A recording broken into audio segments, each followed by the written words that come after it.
if Wookiees are super oily, I can only imagine what his seat in the Millennium Falcon looks like. Just a dark thing. Han's or Chewie's?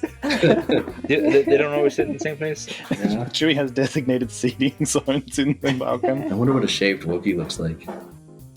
Let's not go there. Hello there. You found the Lost Holocron, an ancient artifact of lore and legends from a galaxy far, far away. Each transmission of the Lost Holocron, you will join an episodic discussion of media from the Star Wars universe. We are your guides. I'm Tim, and I'm joined by Kyle. Hi there. Scott. Como está cá? And Stuart. Hi, Sai, everybody. We will be covering material up to and including Chapter 17 of Heir to the Empire. Scott, what has happened so far? That was Tagalog for hello, by the way. I was wondering. Mine is also Okinawan for hello. Oh my goodness. I just said hi. International. All right, story so far. Luke Skywalker, Leia Organa Solo, Han Solo, and Chewbacca travel to Nkllon, seeking Lando Calrissian. However, before they can touch down, the mining planet is raided by the Imperials. During the ensuing space battle, Luke's mind is touched by another Jedi. He intends to follow the beckon to Jomark, hoping to find a master that can guide him in rebuilding the Jedi Order. Leia and Chewbacca head to the Wookiee homeworld of Kashyyyk, while Han and Lando venture to make contact with aloof smuggling lord Talon Karrde. Grand Admiral Thrawn ambushes Luke on his heading but fails to capture him. Rather than pursue Luke further, he orders Captain Pallaeon to put a bounty on Skywalker's capture, as he refocuses the Imperial Fleet for their upcoming raid on Sluis. All right, Stuart, so what happened in Chapter 17? Chapter 17, we have, as Thrawn had predicted, catastrophic failure befalls Luke's X-Wing half a light year after his escape. Both the hyperdrive and the subspace radio are damaged beyond repair, leaving him and R2, in his own words, where we can't leave, we aren't likely to be found, and we can't call for help. After investigating the damage, Luke decides the only thing to do is to try to reconstruct the subspace radio. Delegating the tedious task to R2, he enters a Jedi hibernation. Meanwhile, Leia and Chewbacca arrive on Kashyyyk, and the tree city of... You're going to have to help me with this one. This is Rawokroro. Warukoro. Rakwaro.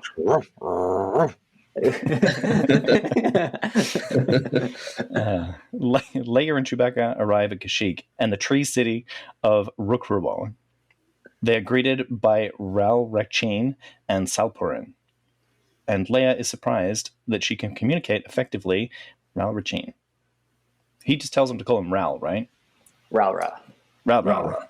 Leia learns a little about Wookiee culture, but on the way to her supposed safe house, she spots the aliens responsible for her attempted kidnapping on Bimasari again. Mm-hmm. What? Can I just say, abbreviating his name to Ralra, Sheen isn't hard to say. Yeah. No, I didn't think so. No, but that's what he says in the book. He's like, call me Ralra. It's like, Sheen isn't hard to say, so why would he abbreviate to Ralra? Yeah. I just thought that was funny. I did think it was quite hilarious that he has a speech impediment. That's like the perfect thing for humans to understand. Yeah, I know.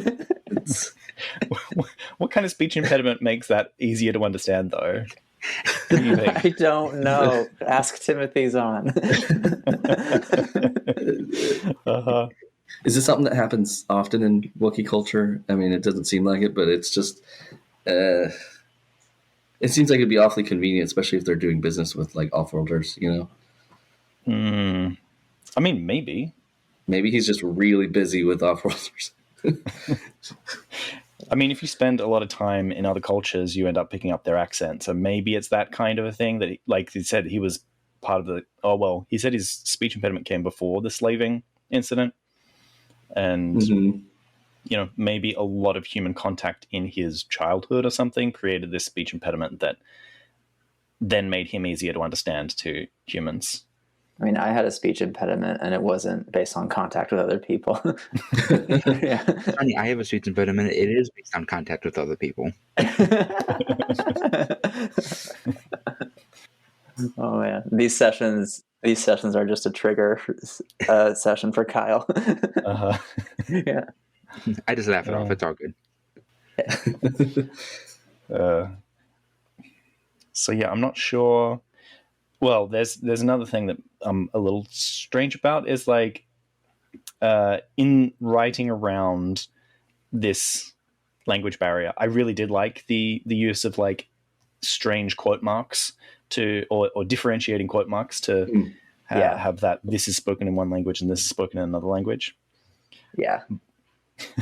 But why would whatever the Wookiees say make Leia in her head think that the galactic basic R's are being extended or rolled or something like that?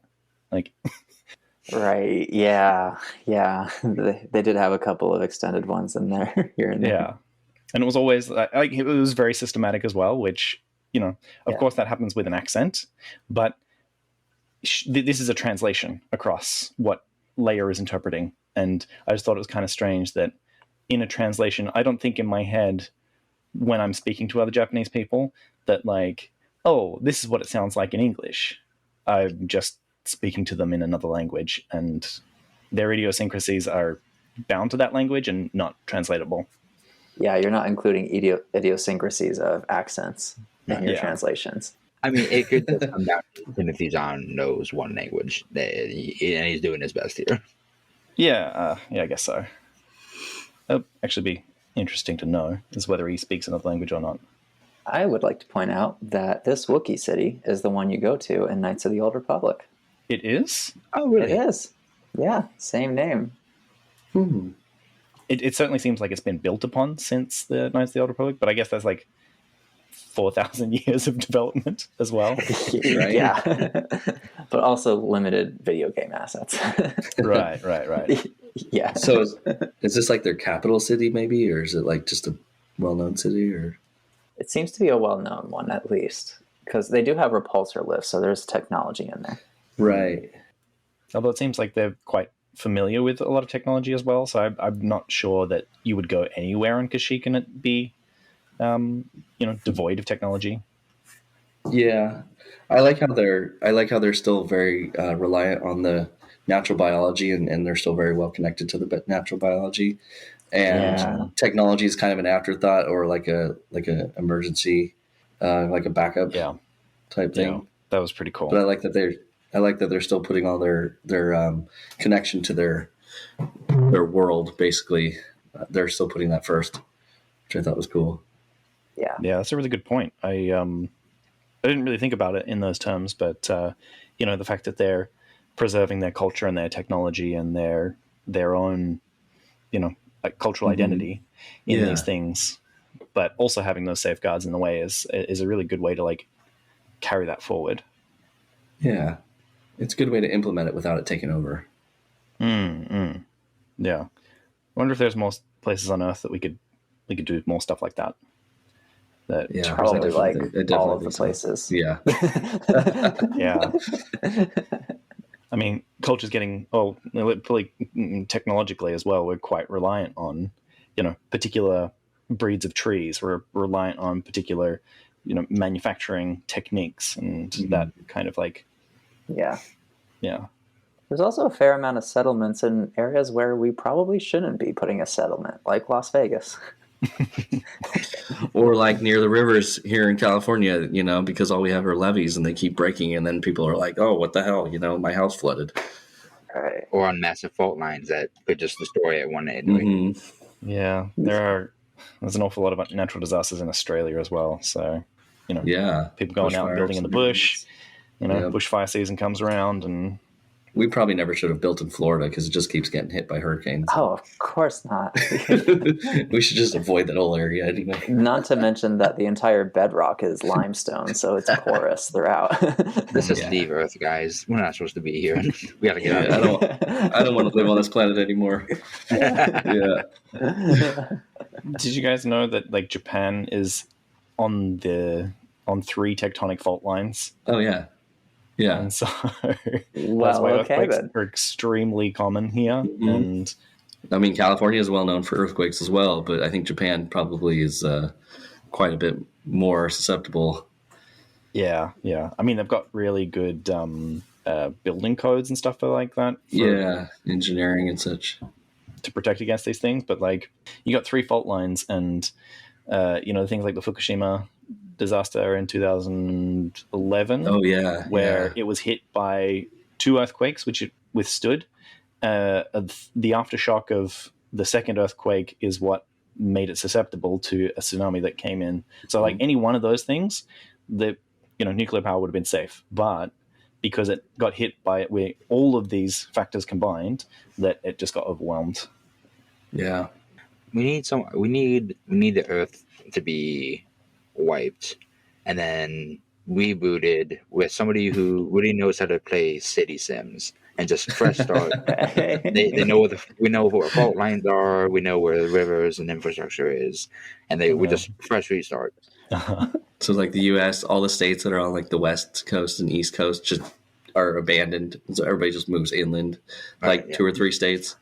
The east coast seems pretty good. Maybe not the southern part because there's hurricanes, but other than that, well, yeah, no, not that part, but like the northern part. California has its earthquakes and the fires. Yeah, I think of the Northeast when you say East Coast. You think of Northeast? Oh yeah. Yeah. I'd like to point out as well, before we keep talking much further, is that Tim, at the end of the last chapter, you jokingly said, "Oh, we're going to go to Karrde next. I can feel it, but I really hope they don't cut away to the Wookiees." Lo and behold, we got a Wookiee chapter. We did. That's true. Timothy Zahn, I know you. I could probably predict the entire plot of the book from here on out. Then. Yeah. Quick, Tim, guess what the last sentence of this book is? The last sentence of this book is? Oh, guess goodness. the last all right. sentence. The last sentence of the entire book? Yeah. Last sentence of the entire book. And Thrawn was mad. Nice. We'll see how close that is. No, don't look it up. We'll find it out later. Yeah. We'll find it out naturally. We've got something on the record, so we'll... Yeah. I don't know if it's ever been said in Star Wars media. Do Wookiees shed? They have to. Does it? Right? I mean, does it have to be just said? Part of like natural biology. Well, I mean, there are animals. Humans shed. Are Wookiees hypoallergenic? I doubt we it. had this discussion last time. Yeah, we did. Like, I don't think hypoallergenics got anything to do with them shedding. They need good. They need like space mane and tail so that they can lather up and keep all the dandruff down. I need to know what Wookiee shampoo technology is. Where is that at? I'm more interested in the conditioner. I don't know why, but I always imagine Wookiees being like really wet, like wet dogs, like smell like wet dogs. Even like when it's not raining, I imagine them being wet, and I don't know why. But, you know what? They are probably really oily. Just like I think as that's a kind what I'm of thinking like natural water repellent. Just Right. like if you go out and touch like any wild animals that have fur, they're a little bit oily to like keep the heat in and keep the moisture out and prevent bacteria and stuff like that. It's this skin stuff, human skin stuff. It's holding us back. Do you return to ape? Yeah. Do you think there's like space rabies? Do you think like Wookiees get space rabies? Oh, they definitely have their own diseases, but whether rabies is one of them. And that's my problem with furry creatures. Anytime there's like a furry alien species, I always think of everyday life happens, and I have scars all over my arms and stuff like that. There have to be Wookiees who are just like missing huge patches of fur. Like, and their fur is incredibly resistant. Just they have to be missing patches. Right. Where are the balding Wookiees? Do scars grow hair? I don't think so. No, because if you like get cut, like Anakin, you get cut across his eye, his eyebrow stops growing across that scar. I don't think I have any scars in my hairy spots, so I wouldn't notice. But yeah. The other day I got a little too close to a hair, and now I have patch of hair from the side of my arm. Life happens. Yeah. I mean, I'm growing hair on my tattoos, but I'm not. I don't think that's exactly the same thing, though. No, it's not. But the one of the most dangerous things that we do is cooking, and the Wookiees sure cook with their whip, smash. Hold on, what was it, Tim? What was what? Stir, whip. Oh my god, yes. The holiday special. Oh Stir, my whip, God. stir, whip. Yeah. And just like, most of my injuries are from cooking. I've got like a big chunk out of one of my index fingers. I've got a knuckle that's been disappeared. I've got a lot of like oil splashes as well. With like, yeah. So I imagine that, well, one, their fur would catch it, but if it does damage them, like a knife or something like that, I imagine that they would, I don't know. Do they cook with knives? They must, right? Oh, wait, they've got those big claw things. Yeah. Oh yeah, that was crazy. That was crazy. Yeah. I like the point as well how like they're taking the slow cable car, and the what's his name, Ralra, shows his claws to Leia and says, "Oh no, usually we'd be climbing, and that we don't usually take these routes." And then when they get to the top, both Chewbacca and Salperin are just waiting there, and Chewbacca has his like impatient ticks going off. Yeah. Yeah, that was a good bit. Yeah. So they must be really fast on the trees. Yeah. Because I mean, they were still roughhousing like a couple of like 8-year-olds. Yeah. Oh yeah, that's right. Yeah, their friendship goes way back, or whatever he said. Yeah. And then I'm a little baffled as to how Leia did not notice the branches and thought the city was floating. Right. Yeah. How do you not notice branches? They don't have tree houses in space. They like this is new technology. So. Well, I like how they, like the trees grew the cities, and I was immediately thinking of that one vine bridge in India. I don't know if you guys are familiar with that. No. I don't remember. I don't know if it's like unique or if there's multiple ones, but yeah, there's a vine bridge. I think it's in India. That's been there for like a few hundred years, and I'm pretty sure the people cultivated it to basically grow into a bridge.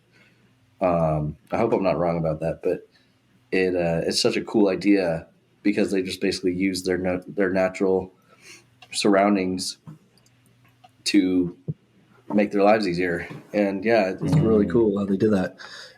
Yeah. But again, it also goes back to like a really intimate knowledge of the local biology and and their oneness with their nature.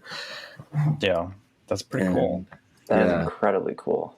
I imagine they might do something quite similar then with the Wookiees. Is like they're growing out the boughs of the tree in a particular way that also resembles housing. So, Leia doesn't recognize it as tree branches, but because it looks too much like architecture. But then, upon closer inspection, or if you're familiar with the trees, which were called what, the Wuxia trees? Rosha trees.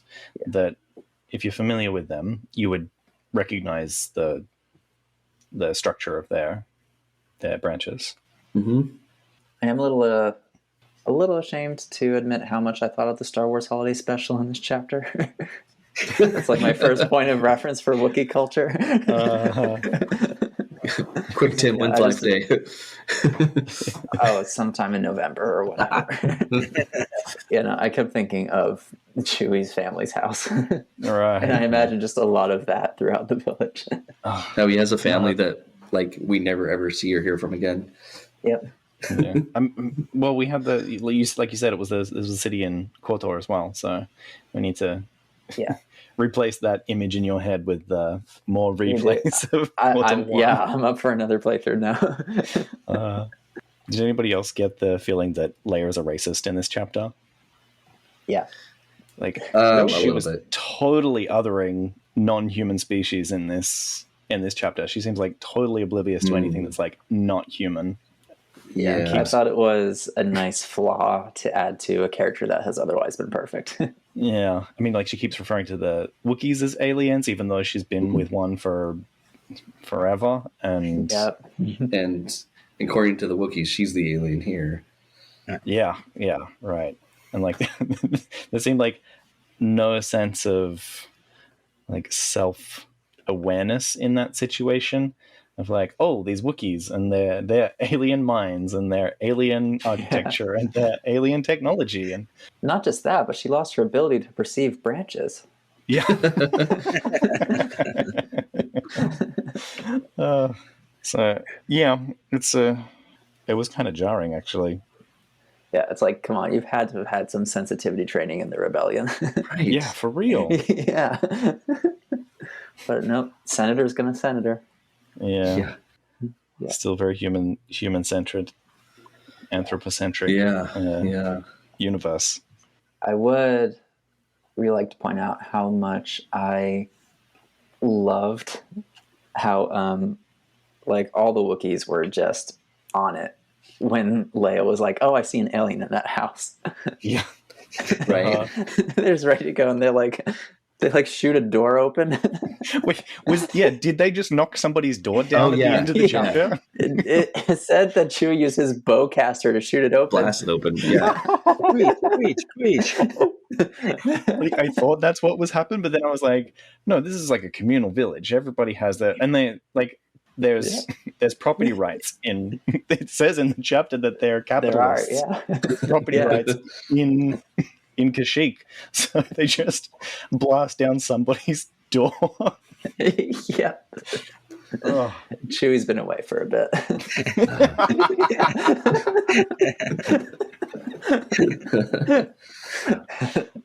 I would love to play Siege with the Wookiees now.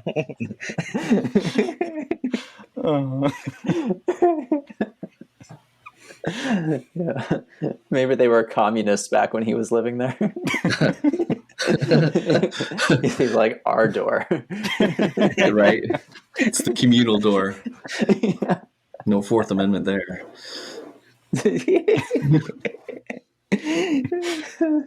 Well, I mean, they are like very, like, not Spartan in a good way, but like Spartan in the toxic, honor-bound culture way of like anything for the hive mind. Yeah. Death above dishonor. Yeah. Oh man, when they mentioned life debts as well, like, oh, he's now promised himself to me. I'm like, oh man, no. Life debts. Poor things. I like how we just completely skipped over the Luke part of this chapter. Well, I think we'll keep that towards the end. Yeah. Well, okay. Yeah. The Wookiee part's way more interesting. Screen time, god damn it. Actually, I thought the Luke part was more interesting. I felt like there wasn't a lot in this chapter apart from just a bit of like exposition about the Wookiee culture, and then there's like a little bit of action at the end. Mm-hmm. But there was a little bit to talk about. Like one, life debts. I think that honor is a toxic trait for a society to hold because it's just Change is good. yeah, it changes what good Yes. is, and Yeah. like it's to like stain people like that of like, you know, I don't think that's a good thing. But like Kyle mentioned in one of the last chapters of Nazism being seen across Europe, just like you can take down the iconography, but you can see that, you know, it's not weathered in the same way that you can see, oh, well, that's the place that a lot of this terrible stuff happened.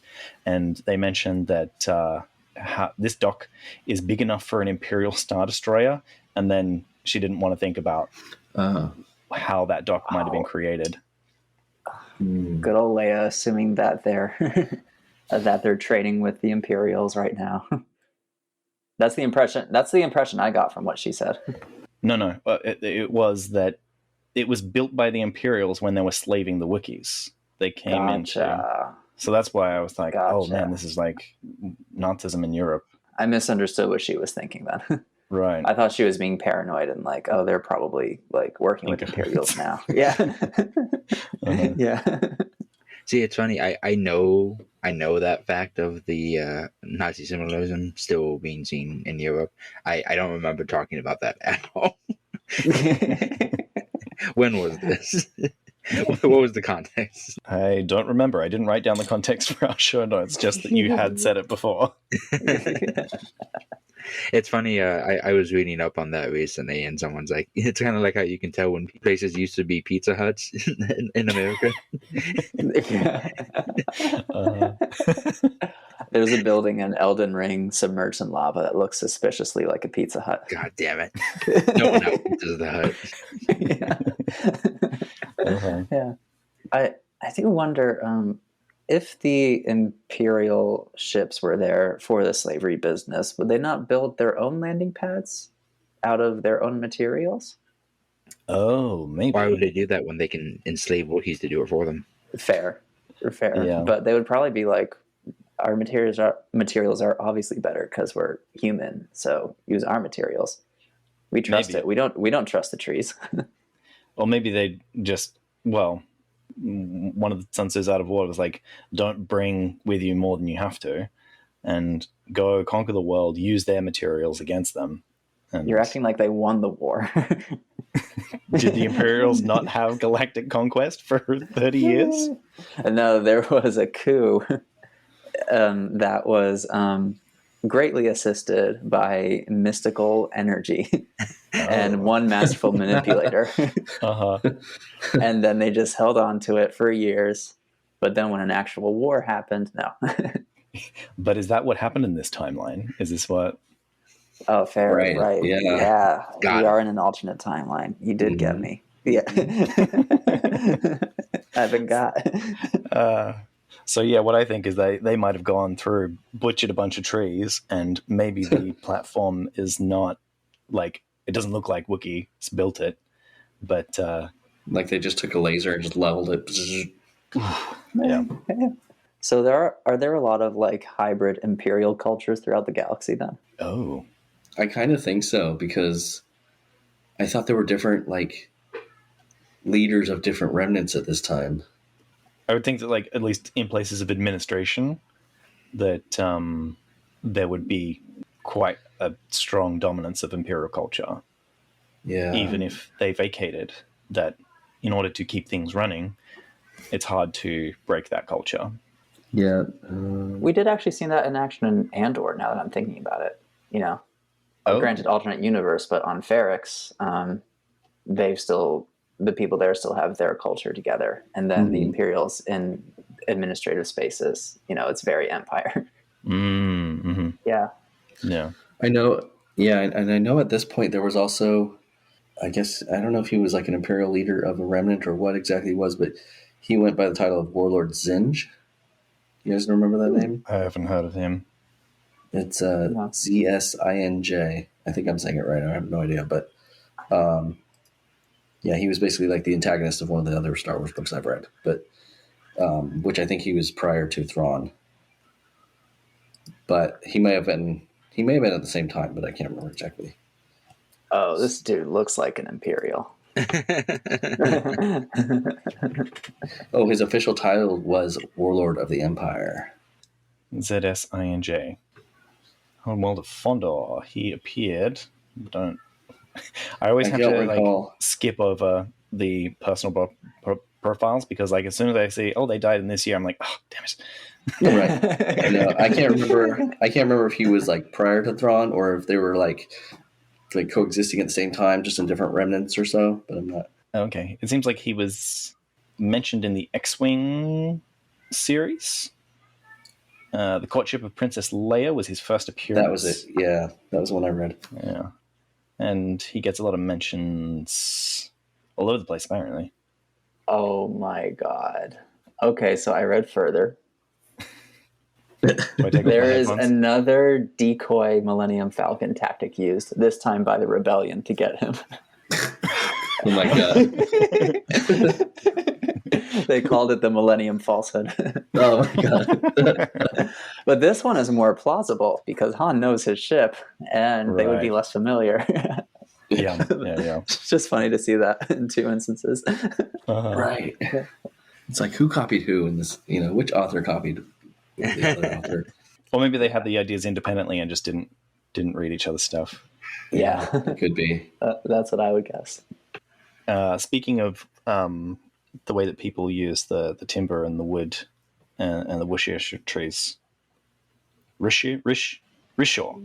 Worcestershire? Worcestershire. Worcestershire trees. So yeah, the Worcestershire trees. We mentioned last time of like the needlepoint, not needlepoint. What do they call it when they stuff the felt yeah. with their excess hair? They Yeah. were Their hair felt art. stuffing or felt pointing or something like that. But when it was describing the landing pad and how it was like charred from all the spacecraft taking off, it reminded me of a thing that I saw in mainland Japan where they would burn wood, just like scorch the outside, and it's used as weatherproofing and stops insects as well from eating through it because they don't want to eat burnt wood. Ooh. It's called burnt timber cladding, and it goes by another like proprietary name as well.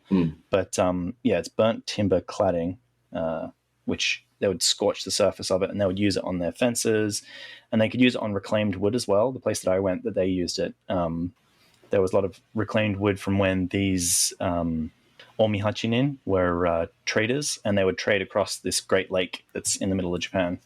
And then when they settled, they would take the wood from their boats as it got reused when they had to rebuild their boats, and they would take that and use that in their housing and their other structures. They would scorch it and then do that.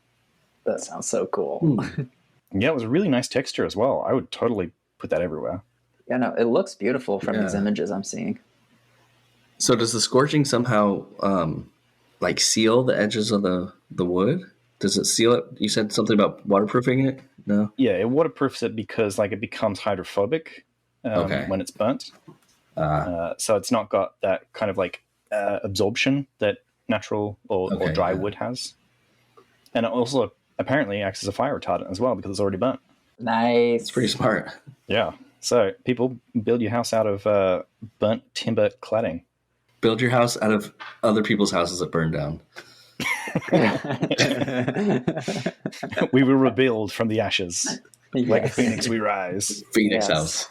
The other thing about Wookiee culture that kind of interested me was that because they're hairy all over, like what kind of clothes do they wear? And they just had baldricks, which is the thing that we see Chewbacca wearing, which is just basically a utility sash. The ammo belt. Yep. A bandolier or something. Yeah, bandolier. Very practical. Yeah. I mean, like, there's no need for a shirt when your armor's like right there. Yeah. I mean, if they're not wearing clothes to cover up, the only other reason is to protect from the elements. But it seems like they're good. It seems like they're pretty comfortable in their climate. Yeah. Mm-hmm. Yeah. Seems like it's pretty really tropical, maybe temperate. Say rainforest. Yeah. Yeah. Which makes sense why they're always moist and oily. Right. That's why, I always imagine them being wet and like growing moss all over their fur and stuff. That's just, I don't know why. That's why they need the It's just what I shampoo and the picture. conditioner. No, I can only Exactly. They've imagine. got special antifungal shampoo. I imagine them being wet from the hair texture on the models in Fallen Order. Yeah. Remember how those look? The character models for the Wookiees? Yeah. It's a little jank. A little bit sleek. Yeah. If Wookiees are super oily, I can only imagine what his seat in the Millennium Falcon looks like. Just a dark thing. Han's or Chewie's? I mean, Chewie's got to sit everywhere, right? So Chewie has designated seating zones in the Falcon. They don't always sit in the same place. I guess I'm used to it because when I'm in the car, that we all have a very specific spot we sit in. Yeah, but I mean, like Chewie takes over the piloting sometimes. That's it. And Right. even in the lounge area, he's sitting in the booth playing holochess with C-3PO. Yeah, that's right. Does anybody know the name of that game? Yeah, I knew the name at one point. The Jarek, I think. The Jomark, right? Yeah. I wonder what a shaved Wookiee looks like. Let's not go there. Well, because there's this episode. There's an episode of Venture Bros where they meet the $6 million man, and he's also with Bigfoot. And to get past like security guards, they have to shave Bigfoot to make him look like a normal. And it's just weird. The guards one of the guards totally knew it was shaved Bigfoot. It was really funny. I'm imagining something like Jim Carrey's Grinch, specifically the parts of his prosthetics where there isn't hair. Right. Yeah. Yeah. Really sad though, but if Wookiees were in our world and one of them got mange, definitely would be a cryptid based off them. Mm-hmm. A cryptid, like a not Wookiee or something. Yeah, something along those lines. Plenty of cryptids are just an animal that had mange. Yeah. What is mange? It's a sickness that wild animals. Well, I mean, Oh, okay. Aww. Caused by microscopic mites pretty that sad. burrow into the skin. Oof, jeez, yeah. That's what it is. Yeah. Have you ever heard like you mangy animal, you mangy mutt? Mangy mutt. That's Yeah, where it comes from. Okay, I didn't realize that's where it came from. Any other points that people want to talk about in the wiki section? I know it was a lot of exposition, but I like being there. Yeah. I'd visit. fair. I'm doing another visiting KOTOR. I might have to start playing that again. You will always have to start playing that again. I just never finished, so for me it would be again. I'll play it one day, I swear. All right, cool. And Wookiees seem to have no last names, which they're one of my people. Right? Man, Stuart, for all the shit you give Wookiees, turns out you're one of them. Because they kept referring to her like as a full name, just condensed together. I'm surprised she didn't say Leia. Just Leia is fine, considering he wanted to get rid of Right. Sheen at the end of his name. Right, or like Han Solo. Reminds me how in Avatar the Na'vi call Jake Sully, like all one word. Yeah, right. Let's go to space, guys. Let's go to space. Let's get stranded. Let's talk about Jedi hibernation. Yeah. Yes. All right, I got a quick question, particularly to you, Scott. Like, you read a lot of other sci-fi as well. Technobabble, yay or nay? I like it, but it can get a little confusing. It's usually just something that I have to kind of go over a couple of times. Yeah. But at the same time, it can be like, the writer's just totally writing out of his ass and just like making things up, I feel like that's particularly apparent, like as it dates as well, as you get further away. It's like, our basic understanding of stuff just kind of increases over time. And the technobabble of like the 1960s to 80s just sounds very like they're just making, like you said, talking out of their ass, just making shit up all the time. Yeah. And I was really impressed with how do you say the author's name? Is it Cixin Liu? Cixin Liu, yeah. Yeah, I'm really impressed with a lot of like his technical stuff. Yeah, he does a lot. He seems to do a lot of research. Yeah. Before. What has he written?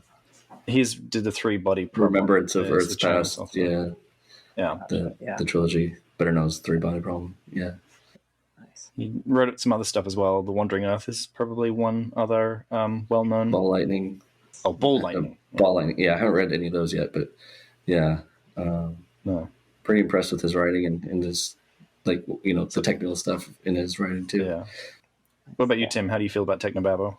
I'm a huge fan because I don't care how it ages or if it makes sense. I just think it's really nice flavor text.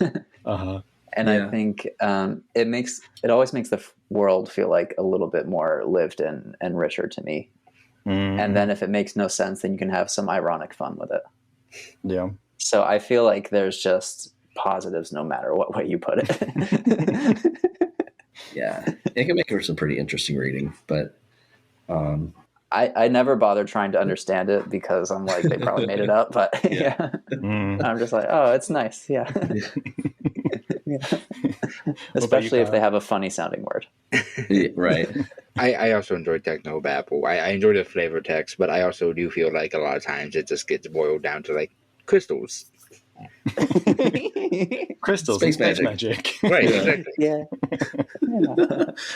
I actually listened to a podcast with a guy who is talking about technobabble because he's what is he? An astrophysicist or some sort of like cosmologist or something, and he said that he consulted on the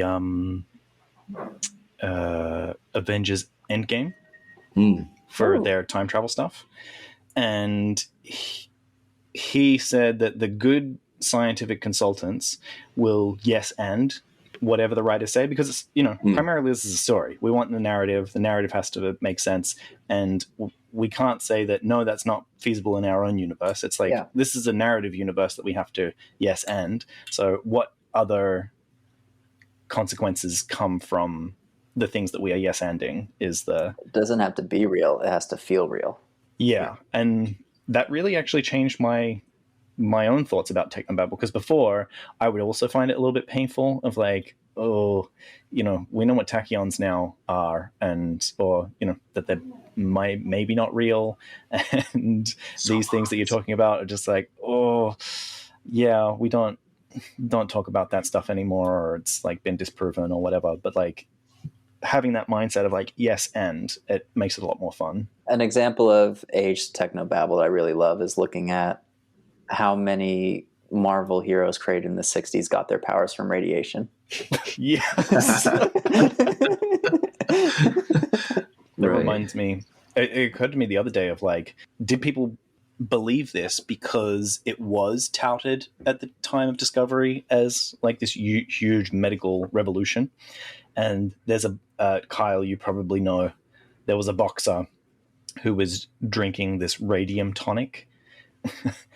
He was trying to sell it as well, and his jaw fell off just from drinking all this radium. I remember that story. I can't remember who it was, but yeah. Yeah, we'll put a link in the show notes. Somebody that can talk about this better than we can. But it just occurred to me the other day that like, oh, maybe so many superpowers come from radioactive this or radioactive that because of the thinking at the time. Oh, totally. Yeah. Well, they also thought that, back in the 50s or whatever, they also thought that hiding under your desk would protect you from a nuclear blast. But I feel like that was more of a like. That was a lot of propaganda. Comfort. Yeah. That was, It was more of like, it's just something to get them to do. I mean, it's better than telling them like, if the nuclear blast goes off, there's nothing you can do. Just stand there. It's like, at least you won't see the fireball coming towards you. I don't know why that it make me remember in the original Spider-Man animated series, the theme song repeats spider blood, spider blood, radioactive spider blood. Spiders don't have blood. Yeah. Yeah. Stuart, not to derail us too much further, but what do you think of the Sophons? Sophons? Oh. Yeah. I thought that was such a cool idea, but completely technobabble, I think, but it was just really cool. Yeah. I mean, like I just mentioned, that I think I might have listened to this podcast before it happened, and so I was more open to that yes ending. Because I also listened to a different podcast that said that don't get me started on those Sophons, just like how unrealistic it would be, because you have once you add information to something, you can't then accelerate it to the speed of light. Right. And like, I do like the idea of Sophons, that like you are unfolding this high dimensional object, writing some sort of like computer into it, then folding it back up and having that as some sort of like controllable probe. Like, I feel like it was just really good writing for the story as well. It was really interesting. Yeah. I mean, spoilers for anybody who... Is this another 3-body problem thing? Yeah. It's a 3-body problem. Oh, okay. Yeah. Sorry. Yeah, not to derail us too much, but yeah. No, you're good. Yeah, so, I don't know. Did it really take Luke 2 hours to dig through something underneath his X-Wing? Like, what was he looking for? Did I hear that right? Probably had to move very carefully. Man, Right. It sounded like he was just digging through hoses and crap, but I don't know. Have you seen how big the cockpit is in an X-Wing? No, you're right. That's true.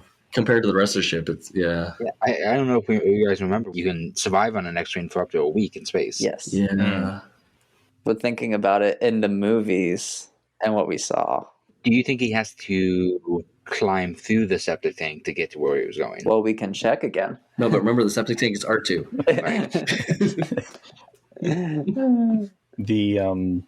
The thing about that as well is like he would have to be very careful, because if he got separated from the X-Wing at all, he's in deep space. So I don't think that he's got any like jets on his own flight suit that would help him get back to there. He would have to have, and at this point, I don't think R2's got any like booster jets in his legs, like in the prequels, or is it just Revenge of the Sith? It was Attack of the Clones that they started.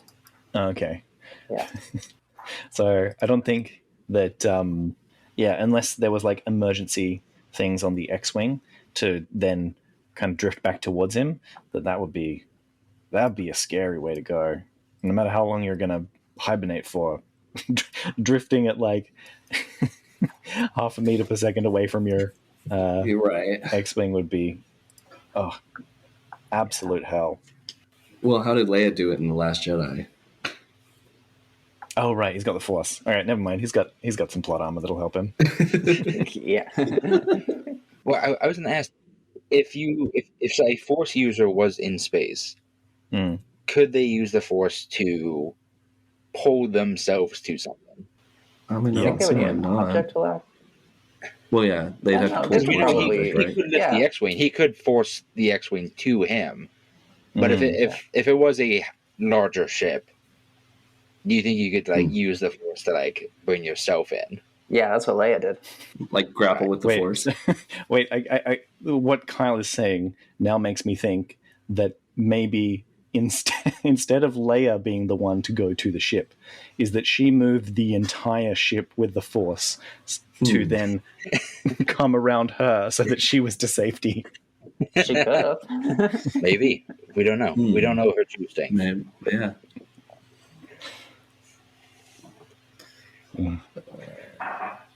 So then could he use like force push to push himself? Do you think he could force push like the opposite direction and then have himself push towards the X-Wing?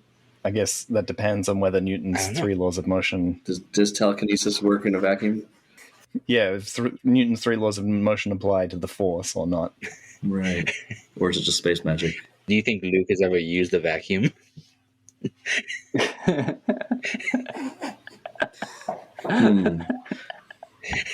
Like a vacuum cleaner? Yeah. Like a Hoover? No, I don't actually, now that I'm thinking about it. Because the Lars homestead did not seem very clean.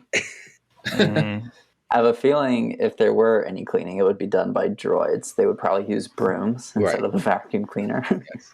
It's all And then he sand. goes off and Gets becomes everywhere. a rebel hero. Right. Sand is actually very coarse, and if you look at it under a microscope, it's like it would cause abrasions within your vacuum cleaner. Yep. So, Yeah. He never has. Probably doesn't even know what it is. He's going to freak out as soon as he sees one. There's a tiny universe in there. He's going to have flashbacks to Bespin. It's just a vacuum of its own tiny little space. Right. did he get picked up by a vacuum tube in Bespin as well? Basically, yeah. And so he's Right. being When surprised by this new phenomenology. Whoa! Yeah. Because he falls to the bottomless pit, but then you see, like, he starts angling into these tubes that are clearly, like, each at an angle within this big cylinder, giant cylinder that he's falling down. So he got sucked into it. Oh, okay. Yeah. Do you think the basic like physics of space is something that common knowledge to people on Tatooine? Do they know about like the vacuum of space and travel and everything? Because like I imagine he'd probably never been to space before A New Hope. I mean, maybe, but I'm assuming. No, I doubt it. Depends how good his homeschooling was. Do you think he would even know about the vacuum of space? Right. Ugh. Yeah. Yeah, he definitely wasn't. What do you call it in America? The common something? Common Core. Yeah, he doesn't have the common core in Well, that's a good thing. that far away from Touchy Station. Maybe that's what he wanted to go to Touchy Station for, is to get a good education. Turns out the whole time Luke wasn't hanging out with some delinquents. He was just getting a good education for himself. He's just trying to get his GED. He didn't want Lars to know. Get his piece of paper that will... He can finally get off that homestead. Yeah, get off the homestead. Yeah. So this chapter makes me very claustrophobic. Oh, yeah? Are you claustrophobic in general, or do you not like deep space and the ocean and stuff like that?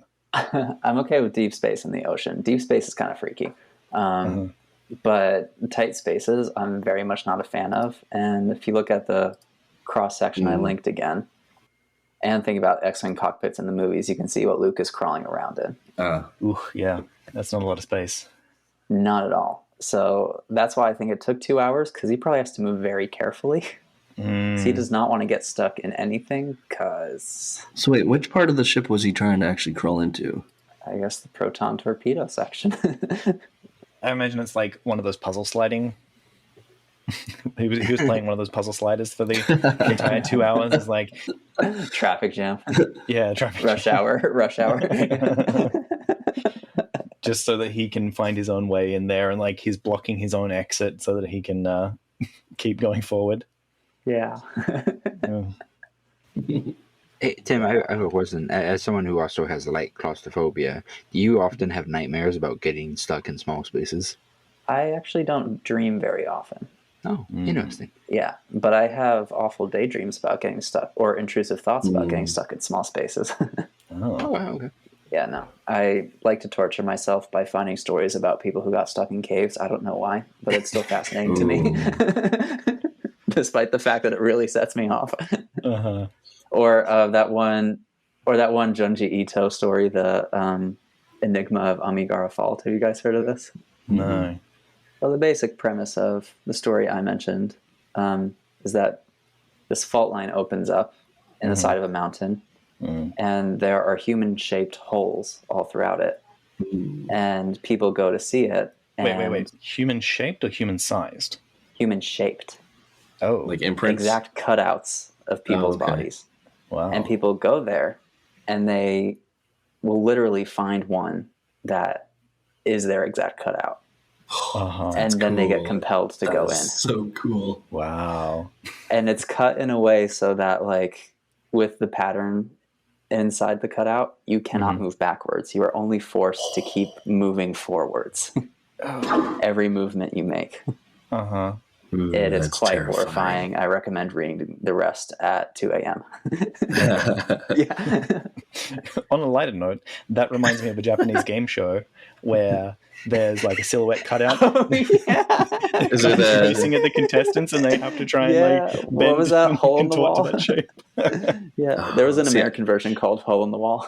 Okay. Yeah. See, I immediately thought of MXC when you said Japanese game show. Most Extreme Elimination Challenge. That was like the... Oh my God. You mean Takashi's It was Castle. the parody of it. It was a parody of it, but... Huh? What kind of? It was called Takashi. Takashi? Yeah, Takashi's Castle or Takashi's Castle or something. Yeah. But, yeah. One of the things that I found out while looking at this chapter, he said that he would travel for 10 minutes at 0.4 speed. And he ended up half a light year from where he set off. And so I did a little bit of calculation, and 0.4 speed is 27,000 times the speed of light, which the speed of light compared to the size of the galaxy is actually really slow. There is a really good... right. Wow. There's a really good video on Kurzgesagt about how disappointing that the speed of light is compared to the size of the universe. Aww. But this is the first time he's mentioned some sort of like speed scales, and so like 0.4 being 27,000 times the speed of light. How fast, because, just I thought that was pretty incredible, right? Just, oh, here's a tidbit about how fast that actually is. Like, whoa. That's insane. Yeah. Yeah. Damn. Space magic, huh? Yeah. Hyperspace can do anything. And in J.J. Abrams' movie, it's 20 times that. Is it? Well, just because of how quickly they travel between planets. Oh, right. And those, yeah. If you're in the Planet Express ship, you can go anywhere in the universe like instantly. So, actually, to your point, Tim, I liked the little line that said that his X-wing, so sturdy in combat, seemed now to be little more than a terribly fragile thread by which his life was now hanging. I'm like, oh yeah, that's such a good line to demonstrate how completely isolated he must be at this point. Yeah, every bit of description about the shape the X-wing was in made me just a little bit more nervous. Yeah. I do feel like a lot of the tension was deflated because we know that he's being followed and tracked. Oh, okay. But still getting,